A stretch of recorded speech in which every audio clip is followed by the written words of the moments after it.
안녕하세요. 사회복지법제론의 도우민네입니다. 자, 이번 시간부터 이제 법에 대한 내용들을 보게 되는데요. 이 법도 어렵다라고 이야기할 수 있겠죠. 왜냐하면 전체적으로 양이 많기 때문에 어렵다라고 느껴질 수 있는데요.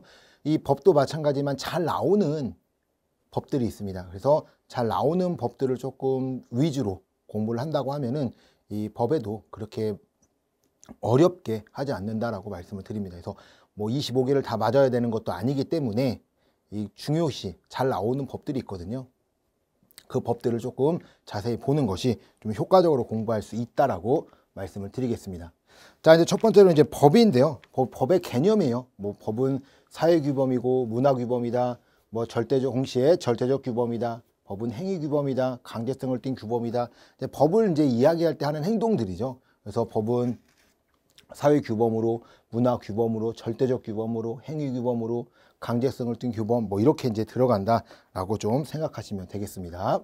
자, 이제 법의 목적이 있습니다. 정의로서의 법적 정당성이 있고요. 한 목적성의 공공복지, 뭐 법적 안정성으로서의 사회 질서 유지, 뭐 이런 것들로 의해서 법이 이제 있다라고 이야기하는데요. 쉽게 얘기하면 법은 뭐예요? 질서를 유지하기 위해서 공동의 모든 국민들의 약속이기 때문에 그렇게 이제 이루어졌다라고 좀 보시면 되겠습니다.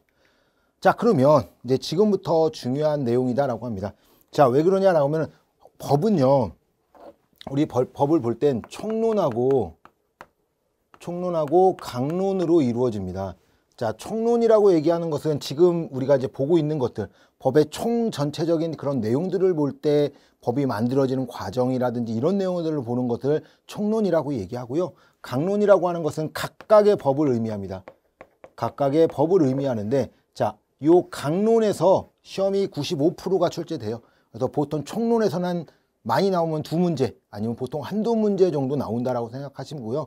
그 이후에 이제 뒤에 이제 나온다라고 생각하시면 됩니다. 자, 그런 총론 중에 정말 자주 출제되고 있는 것이 있다라고 말씀을 드리는데요. 그것이 바로 법원이다라고 말씀을 드립니다. 자, 법원이라고 얘기하는 건 우리가 이제 주위에 볼 수 있는 법원이죠. 그런 법원을 의미하는 것은 아니다라고 말씀을 드립니다. 그래서 뭐 고등법원, 뭐 가정법원, 대법원 이것이 아니라 법원이다라고 하는 것은 법을 좀 명칭한다라고 좀 생각하시면 되겠습니다. 자, 그러면 이 법은요, 우리가 보통 자, 법은 두 가지로 이루어지는데요. 자, 성문과 불문으로 이루어져요. 자, 자, 성문이라고 하는 것은 종이에 적힌 거예요. 종이에 적어 놓은 것을 의미하는 게 성문법이고요. 불문은 적혀져 있지 않은 것. 이것이 바로 이 불문이다라고 이야기합니다. 자, 불문 같은 경우는 3가지가 있고요. 자, 성문 같은 경우에는 더 많이 있다라고 얘기합니다.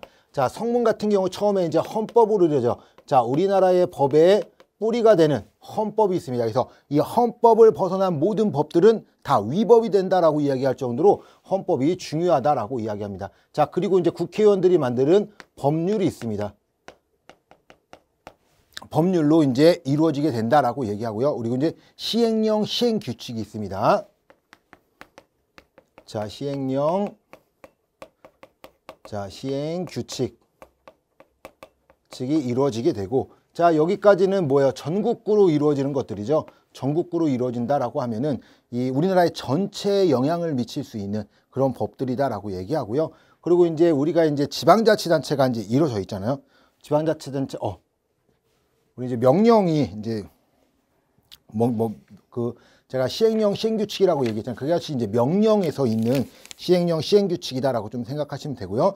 자, 그리고 이제 우리 자치법규들이 있습니다. 자치법규라고 얘기하는 것은 그 지역 안에서만 효력을 미치고 있는 것들인데, 이제 뭐 조례라든지 이런 것들이 여기 들어간다라고 말씀을 드리겠습니다. 자, 그러면 우리가 이제 먼저 봐야 되는 것이 성문법 중 헌법이다라고 이야기합니다. 자, 헌법, 우리나라의 모든 법의 뿌리가 되는 것입니다. 그래서 모든 것을 벗어날 수 없다라고 제가 말씀을 드렸잖아요. 자, 국가의 의민에 대한 기본법으로 이루어진 것이 이 헌법입니다. 그래서 국가의 최상위법이에요. 최상위법이어가지고 이것을 벗어나는 것들은 모두 문제가 된다라고 말씀을 드릴 수가 있습니다. 그래서 이런 헌법에 의해서 모든 것들이 이루어지게 된다라고 이야기합니다.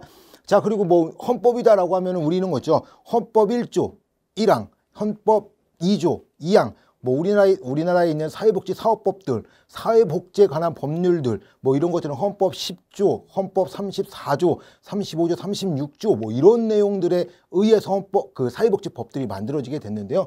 이런 것들처럼 방금 이야기한 이런 모든 법은 헌법을 벗어날 수는 없다라고 이야기합니다.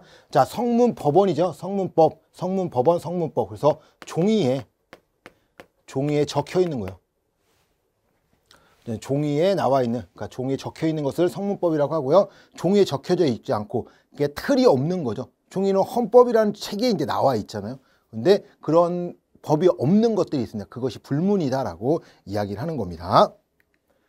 자, 그럼 두 번째가 법률입니다. 자, 법률이라고 하는 것은 우리나라의 법률이 제일 많죠. 무슨 법, 우리가 이제 알고 있는 사회복지법에서 본다라고 하면 사회복지사업법, 사회보장기본법, 뭐 이런 것들, 아동복지법, 장애인복지법, 노인복지법 이런 것들이 모두 법률이다라고 이야기하는 거예요. 법률. 법이다라고 얘기하지만 법률, 국민기초생활보장법이라고 얘기하지만 뭐 정확한 명칭은 법률이다라고 이야기할 수 있습니다. 그래서 법률은 헌법의 하위에 있어요. 헌법의 하위에 있죠. 헌법의 하위에 있는 법률이에요. 그래서 법률은 헌법을 벗어나서 법률을 만들 수 없다라고 이야기합니다. 그래서 그리고 이제 명령이나 규칙, 시행령, 시행규칙을 이야기하는 거거든요. 명령이 시행규칙은 이 법률이 이제 상위에 있는 규범이다라고 이야기할 수 있습니다. 그래서 헌법에는 밑에 있지만 법률이나 규칙보다는 위에 있는 것이 법률이다라고 이야기합니다.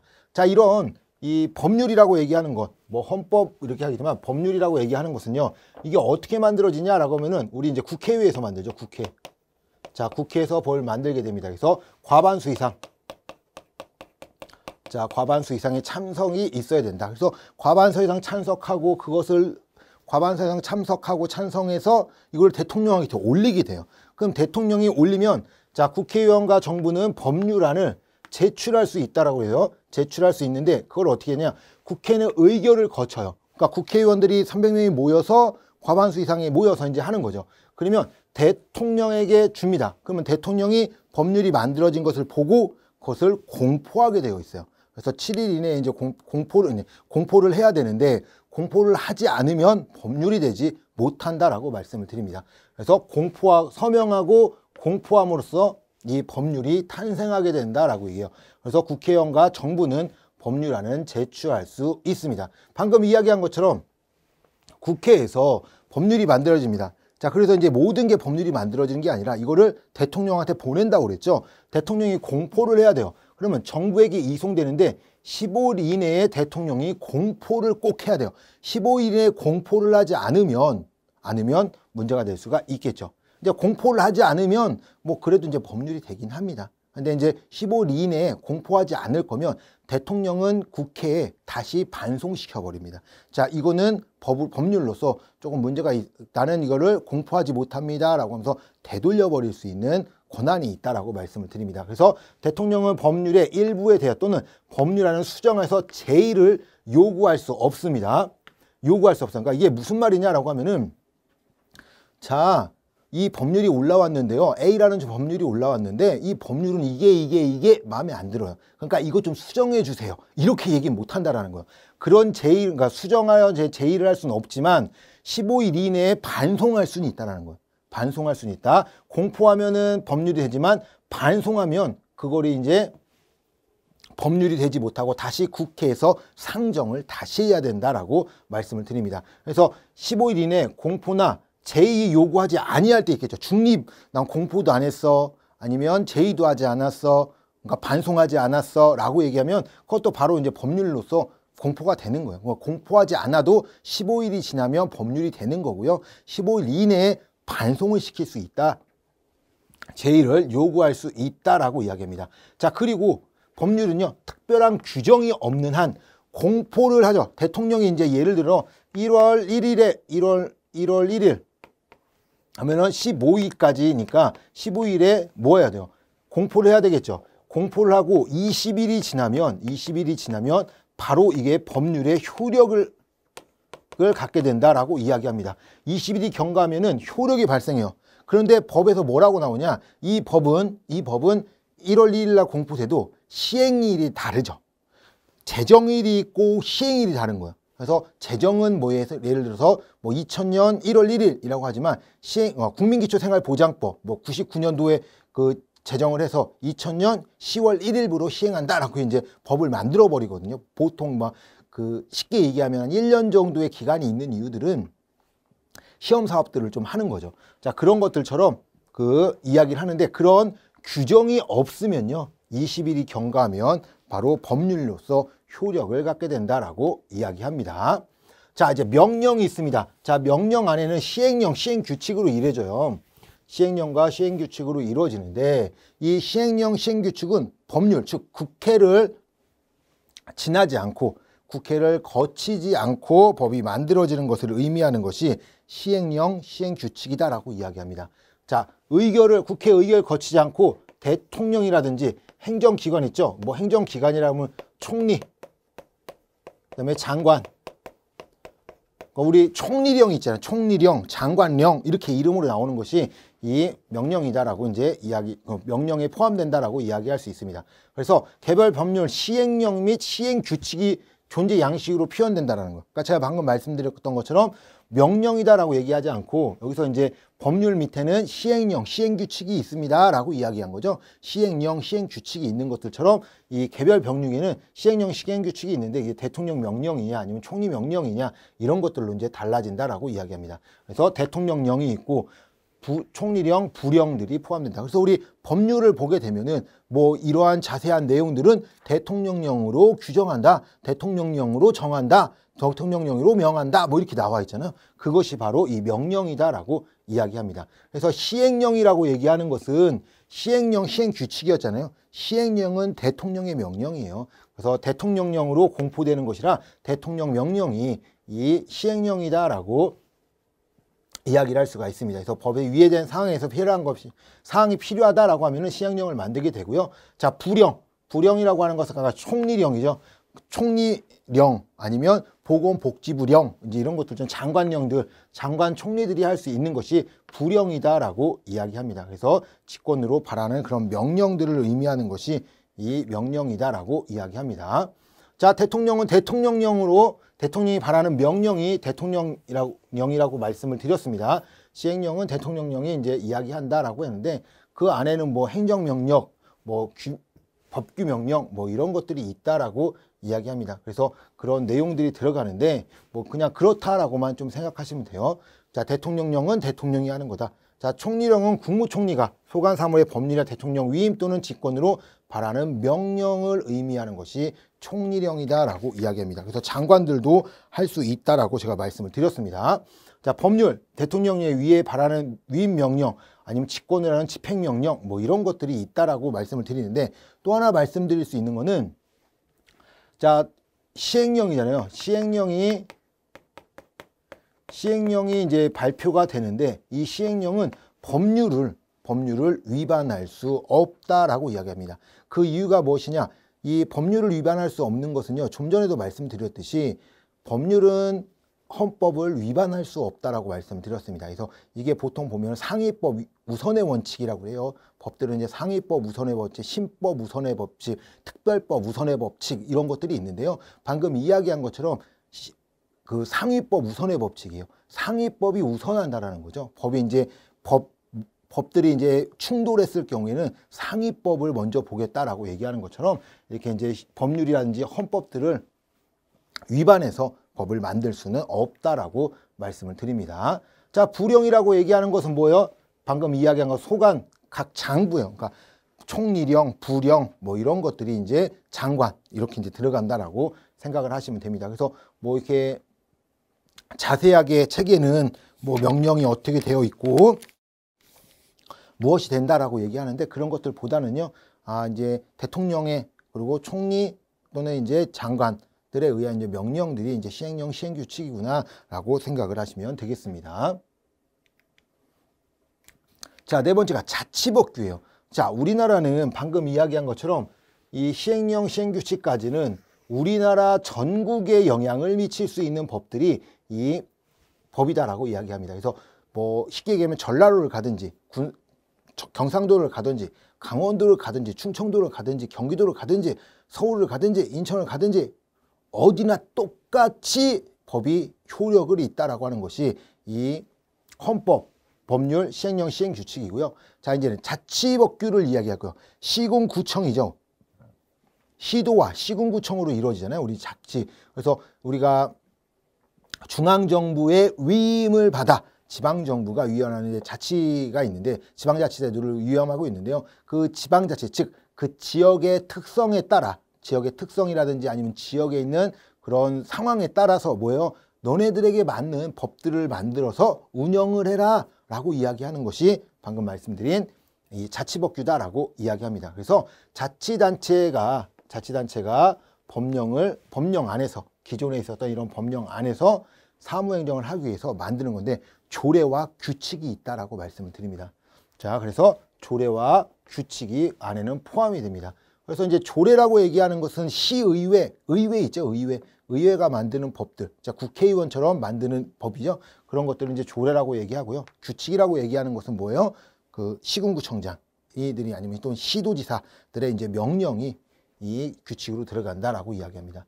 그래서 헌법 117조 1항에 보면은 지방자치단체는 주민의 복리에 대한 사무를 처리하고 재산을 관리하며 법령 안에서 자치에 관한 규정을 제정할 수 있다고 명시되어 있는 거예요. 그래서 이런 것들 때문에 이런 법률 때문에 자치법규들이 만들어지는데요. 자, 조례는 법률이나 명령보다 하위 법 규범이에요. 훨씬 더. 왜 그러냐면 이거는 기존에 있었던 것은 전국구였죠. 전국구에서 효력이 있다라고 하지만 조례는요. 그 지역에서만 움직이는 거야. 조례. 그러니까 예를 들어서 A라는 지역에 조례가 있는데 이 조례를 안 지켰어요. 어디서? B라는 시에서. 아무런 효력이 없다라는 거예요. 그러니까 A시에서는 담배를 피면 안 돼요. 흡연을 하면 안 된다라고 해요. 그러면 A시에 살고 있는 사람들은 담배를 필 수 없겠죠. 그러면 B 지역에 가서 담배를 핀다라는 거죠. 그래도 문제가 되지 않는 것이 이 조례다라고 이야기합니다. 그래서 그 안에서만, 즉 지방자치가 법령 범위 안에서 그 속한 사무에 관해서만, 즉 그 지역 안에서만 효력을 발생한다라고 이야기를 하는 겁니다. 그래서 지방의회의 의결을 거쳐 정립하는 법 형식이 이 조례다라고 이야기합니다. 그러니까 시의회 또는 구의회 아니면 도의회 이런 게 있죠. 이런 데에서 움직이는 것이 조례다라고 말씀을 드립니다. 자, 그리고 규칙이 있었어요. 규칙이 있었는데 지방자치단체는 법령 안에서 사무에 대해서 조례를 제정할 수 있다라고 얘기해요. 그래서 제정을 할 때는 법률의 위임이 있으니까 법률을 뭐 하지 말래요? 벗어나지 마라. 법률에 있었던 문제들에 벗어나지 마라라고 얘기하는 거죠. 자, 두 번째가 규칙이 있습니다. 규칙. 자, 규칙이에요. 방금 봤던 조례는 그 시군구 의회죠. 의회에서 움직이게 됐다라고 하면은 이 규칙은 기초장치장의 명령입니다. 그래서 이 명령을 할 때는 뭐요? 조례를 벗어나서는 안 돼요. 그래서 조례 위임한 범위 안에서만 규칙을 발할 수 있다라고 이야기하죠. 그리고 시군 및 자치구의 조례나 규칙은 시도 조례나 규칙을 위반해서는 아니 된다. 왜 그러냐라고 하면 좀 더 크잖아요. 그러니까 시도, 경기도죠. 자, 경기도의 의회에서 만들어진 법들이 있어요. 그러면 이런 법들을 어디로 갈까요? 제일 잘 사는 수원일까요? 수원? 경기도 수원시 의회가 있겠죠. 경기도의회에서 만들어진 법은 시의회에서 지켜야 된다라는 거예요. 왜? 도의회가 더 크기 때문에. 그러니까 상위이기 때문에 그것들을 꼭 지켜야 된다라고 이야기합니다. 그래서 위반해서는 안 됩니다. 자치법규는 원칙적으로 해당 지방 단체장치 영역에서만 효력을 갖는다. 경기도에서 조례나 규칙을 만들었어요. 아무리 얘기해봐야 인천이나 서울에서는 먹히지 않는다라는 거죠. 그렇기 때문에 그 지역 안에서만 효력을 갖는 것이 방금 이야기했던 조례와 규칙에 대한 내용이다라고 말씀을 드립니다. 자, 그러면 국제조약과 국제법규가 있습니다. 자, 이게 뭐냐라고 하면 이제 나라와 나라예요. 나라와 나라 간에 이제 하는 거죠. 우리가 이제 쉽게 얘기하면 이 국제조약이라고 얘기하는 것은요, 나라와 나라 간이에요. 나라와 나라 간의 약속을 의미한다라고 얘기하면 돼요. 그래서 국가 간의 조약, 물론 협정, 서약서, 현장 등을 포함하는 것이 국제조약입니다. 그래서 서로 약속한 거예요. A 나라와 B 나라가 있어요. 그래서 야, 서로 우리 이렇게 물건 팔고 이렇게 하자라고 이제 서로 지켰습니다. 이게 바로 조약이에요. 그러면 국제법규가 있습니다. 국제법규는 자, 당사자가 아니에요. 자, 그러니까 쉽게 하면 A와 B가 이렇게 이제 약속을 해서 지키는 것은 조약인데 법규는 서로 약속한 게 아니에요. 그런데 지켜야 돼. 그러니까 쉽게 얘기하면 뭐냐면 나라, 즉 세계죠. 그러니까 뭐 우리나라 하나만 보는 게 아니라 세계에서 지키고 있는 공통적으로 그 당사국이 아닌 조약이에요. 그러니까 A와 B가 약속은 하지 않았다 하더라도 국제사회에서 인정되고 있는 이런 법들이 있어요. 그건 뭐 하는 거예요? 무조건 얘네들은 지켜야 돼. 난 약속하지 않았는데 그래도 지켜야 되는 것이 이 국제법규다라고 이야기합니다. 그래서 국제조약은 나라와 나라의 약속, 국제조약이고요. 국제조약. 그리고 이제 국제법규는 내가 약속하지 않아도 원래부터 계속 그 나라들 간의 그런 약속으로 이루어져 있는, 전 세계가 지키고 있는 법을 의미하는 것이 이 국제법규다라고 말씀을 드립니다. 자, 이제 불문법입니다. 자, 불문법이라고 얘기하는 것은 말 그대로 뭐예요? 종이에 써 있지 않아요. 그러니까 법적으로 보기가 애매한 거예요. 왜 애매하냐? 종이에 써져 있어야 무슨 내용이 있는지 알 수 있겠죠. 그렇기 때문에 힘들어요. 이거 종이에 써 있으면 보면 되는데 그게 없으니까. 자, 그런데 불문법은 종이에 써져 있지 않다라고 그랬어요. 자, 이 불문법이 뭐냐라고 하면은 말 그대로 예전부터 지키고 있는 법이긴 하나 뭐요? 종이에 적혀 있지는 않다라는 거죠. 왜? 모든 법을 종이에 적기에는 솔직히 말씀드리면 힘들기 때문이다라고 얘기하는 거죠. 그래서 살전에서 모든 것을 하기에는 어렵기 때문에 그 관습법을 지키고 있다라고 얘기해요. 그래서 사실상 관행이 계속적이고 일반적으로 행해짐에 따라 법으로서 효력을 가지는 것이 불문법이다. 종이에 적혀 있지는 않지만 지금까지 우리가 지키고 있는 것들은 법으로 효력이 있어 라고 이야기하는 것이 불문법이다라고 얘기합니다. 자, 관습법입니다. 관습이냐 뭐 관행이죠. 예전부터 지키고 있는 거예요. 그러니까 우리 예를 들면 이런 게 있겠죠. 우리 가족에 대한, 우리나라는 아직도 유교 사상에 의해서 효에 대한 생각들이 많이 큽니다. 그래서 효를 해야 된다, 어른을 공경해야 된다, 이런 이야기를 하죠. 자, 그래서 그런 관습들이 내려오고 있는데 그런 것들은 뭐예요? 국가가 지켜주고 있다라고 이야기를 한다라고 말씀을 드립니다. 그래서 예를 들면은 우리 이제 효를 본다라고 하면 A가 B를 때렸어. 이거랑 A가 C를 때렸어요. A가 똑같은 범죄를 지켰는데 뭐 전과가 있냐 없냐 중요한 게 아니라 뭐 그것이 이제 똑같은 상황이라면 A가 B 때린 거랑 A가 C 때린 건 똑같아야 돼요. 근데 A가 C를 때렸더니 형이 더 많이 나왔어요. 그 이유가 뭐냐? 부모님이에요. 그러면 그런 규정을 갖고 있는 거죠. 그래서 법에는 나와 있잖아요. 폭력이라는 것만 있긴 하지만 부모에 대한 이런 효에 대한 이런 것들 때문에 가중처벌을 받을 수 있는 것들, 이런 것들이 관습법이다라고 이야기합니다. 그래서 우리나라는 관습법을 법원에서 이제 인정하고 있다라고 이야기합니다. 그래서 민법에 관한 법률이 없으면 관습법에, 그러니까 즉 뭐냐, 우리 성문법에 없으면 불문법으로 와야 되는데 그중에 관습법을 배우겠다. 관습법이 없으면 조례에 의뢰한다라고 얘기합니다. 그래서 조리라고 하는 것은 이제 사물을 판단할 수 있는 이치들을 의미하는 건데 거기에 대해서 들어가게 된다라고 이야기합니다. 자, 그것이 바로 관습법입니다. 자, 두 번째가 판례법이에요. 판례라고 하는 것은 대법원의 판례를 의미합니다. 그러니까 쉽게 얘기하면 법원이 내리는 판결이 판례인데 대법원의 판례만 인정한다라는 거죠. 왜 그러면 우리 가정법원 있고 고등법원 있고 대법원으로 올라가냐, 3심제니까. 그래서 대법원에 판결했던 것만 인정을 한다라고 얘기하는 거죠. 그러니까 지방법원하고 고등법원은 의미가 없다라고 말씀을 드립니다. 그래서 판례에 이제 중요한 것을 인정하고 있는데, 자, 우리나라는 아직까지 이제 판례에 이제 대한 법원성을 이제 부정하고 있다라고 하는데 왜 그러냐라고 하면은 이 판례가 이제 많이 사회복지 쪽에서 보면은 많이 없어요. 그래서 많이 없다 보니까 그런 법들이 만들어지기도 하고 그러다 보니 판례에 대한 내용들은 좀 없다라고 말씀을 드립니다. 그래서 판례라고 하는 것은 기존의, 그러니까 정의만 알면 돼요. 기존의 법원에서, 대법원에서 판례를 내린 거. 왜 그러냐면 기존에 1이라는 행동을 했더니 징역 1년이 나왔어요. 그러면 또다시 다른 사람이 1이라는 행동을 하면 징역 1년이 나오게 된다는 겁니다. 자, 조리가 있습니다. 제가 아까 말씀드렸어요. 사물의 도리, 합리성, 본질적, 법칙을 의미하는 것이 조리다라고 이야기합니다. 그러니까 조리를 언제 보는 거냐? 성문법에서 법이 없어요. 자, 불문법이 왔는데 관습법도 없고 판례법도 없어요. 이럴 때 사용하는 것이 조리다라고 이야기합니다. 그래서 그 사람이 생각할 수 있는 당연한 거 아니야, 이치들이 있잖아요. 이런 것들을 보게 되는 것이 이 판례법이다라고 말씀을 드립니다. 자, 이제 법의 이제 분류 방법인데 그냥 제가 아까 이제 말씀을 드리긴 했어요. 말씀을 드리는데 상위법과 하위법이 있어요. 상위법이라고 하는 것은 헌법이 가장 큰 상위법이죠. 그다음에 그 밑에가 법률, 시행령, 시행규칙 있는 것들처럼 상위법과 하위법. 그래서 누굴 지켜야 된다고요? 상위법을 지켜라 라고 얘기하는 겁니다.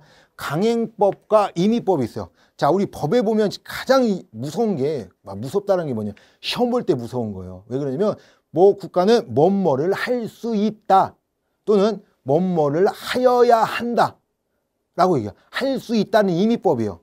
설치할 수 있다, 설치하여야 한다, 이런 지문들이 많이 바뀌는데, 자, 강행법과 임의법이라는 것은, 강행법은요 무조건 해야 되는 겁니다. 강제로 규범으로 정해놔서, 자, 국가는 시도에 중앙 사회복지 사협회를 두게 되고, 그다음에 그러니까 중앙에 사회복지 사협회를 두게 되고, 시도에 16개 시도에 지방 사회복지 사협회를 둔다 이렇게 나와 있거든요. 그런 것들처럼 무조건 둬야 되는 거. 그리고 이제 협의회를 보게 되면, 협의회는 중앙 사회복지 협의회를 두고 시도 사회복지 협의회를 둔다. 필요시 시군구의 사회복지 협의회를 둘 수 있다라고 이렇게 나옵니다. 그래서 강행법은 무조건 지켜야 되는 거고요. 임의법은 어떤 그 상황에 맞춰서 보는 것이 이 임의법이다라고 말씀을 드립니다. 자, 일반법과 특별법이 있어요. 자, 아까 좀 전에 제가 말씀드렸죠. 우리 방금 상위법 우선의 법칙, 그다음에 뭐 신법 우선의 법칙, 그다음에 특별법 우선의 법칙인데요. 자, 일반법이다라고 하는 것은 뭐냐면 말 그대로 일반적인 거고요. 특별법은 특별히 만든 법이에요. 그러니까 우리가 쉽게 생각하면 아동복지법이 있어요. 아동복지법 안에 원래 아동학대가 아동복지법 안에 포함되어 있었습니다. 자, 지금 이제 아동복지 나왔죠. 왜요? 아동학대 특별법이 만들어졌으니까. 기존에 있었던 법인데 그거에 대해서 이제 너무 약하고 이러니까 시간이 지나고 현대에 맞지 않는다. 그래서 특별법으로 만들어요. 그래서 보게 되면 특별법 우선의 법칙으로 해서 일반법보다 특별법을 우선한다라고 얘기해요. 그래서 특별법은 일반법에 우선한다라고 얘기하는 이런 법들을 적용하게 된다라고 이야기하고요. 뭐 신법 우선의 법칙, 뭐 신법과 구법이 있어요. 자, 신법은 뭐예요? 새로 만들어진 거, 구법은 예전에 있는 거죠. 쉽게 얘기하면 이런 거예요. 신법이라고 얘기하는 것 새로 만들어진 지 얼마 안 됐겠죠. 자, 우리나라 제가 좀 생각하고 있는 것들은 아동학대라든지 아니면 이런 아동매매죠. 매매에 대한 내용이 아동학대법에 의해서 뭐 징역 10년 이하의 징역이 편한다라고 나와 있는데 형이 너무 낮다라는 거죠. 근데 이런 것들이 이제 신법, 구법을 했는데, 자, 구법은 왜 문제예요? 문제가 되지는 않죠. 근데 신법이 왜 신법 우선의 법칙으로 신법을 지켜야 되냐라고 하면, 신법이 만들어질 때 그래도 현재와 가깝기 때문에 지금의 상황들을 많이 이해하고 있다라는 거죠, 신법이. 그래서 신법을 우선한다라고 말씀을 드릴 수가 있습니다. 자, 이렇게 해서 이제 법에 대한 내용들을 좀 봤는데요. 우리가 지금 시간에 그 법에 대한 내용들을 좀 본 것 중에서 이번 시간에 가장 중요하게 말하는 것이 요 녀석입니다. 성문법과 불문법, 법원에 대한 내용이죠. 성문법과 불문법, 요 녀석은 시험에 정말 잘 나온다라고 생각하시면 돼요. 그러니까 잘 나온다라고 하면 어느 정도 잘 나와요? 라고 물어볼 수도 있겠죠. 무조건 나옵니다. 이렇게 생각하시면 돼요. 무조건. 제가 아까 처음에도 말씀드렸습니다. 총론과 강론으로 이루어져 있는데 총론에는 많이 안 나온다고 그랬어요. 많이 나오면 진짜 3문제 나올 것이고 보통 하나, 2개 나오거든요. 그 중에 하나가 요 녀석이라는 거예요. 이 법원에 이 녀석이 계속 나오기 때문에 헌법은 무엇이고, 그 다음에 법률은, 시행령, 시행규칙은, 뭐 국제법규는, 그 다음에 이제 우리 조례 규칙 이런 것들은 어떻게 되고 있는지, 그 다음에 불문법의 판례법, 뭐 관습법, 판례법, 조리 이렇게 이제 이어지잖아요. 이런 내용들이 조금 어떻게 되고 있는지 좀 정의를 좀 아셔야 됩니다. 정의를 좀 아셔야 되고, 뭐 이제 지문을 보게 되면 이제 여러 가지 지문들이 나오긴 하지만 그런 내용들로 이루어지고 있다라고 말씀을 드립니다. 그래서 이 짧은 내용이긴 하지만 이 내용이 시험에 잘 나오니까 이 법원에 대한 내용은 꼭 암기하고 계셔야 된다. 그래서 성문법과 불문법을 구별할 수 있어야 된다라고 말씀을 드리겠습니다. 자, 이번 시간은 여기까지 하도록 하겠습니다. 수고하셨습니다.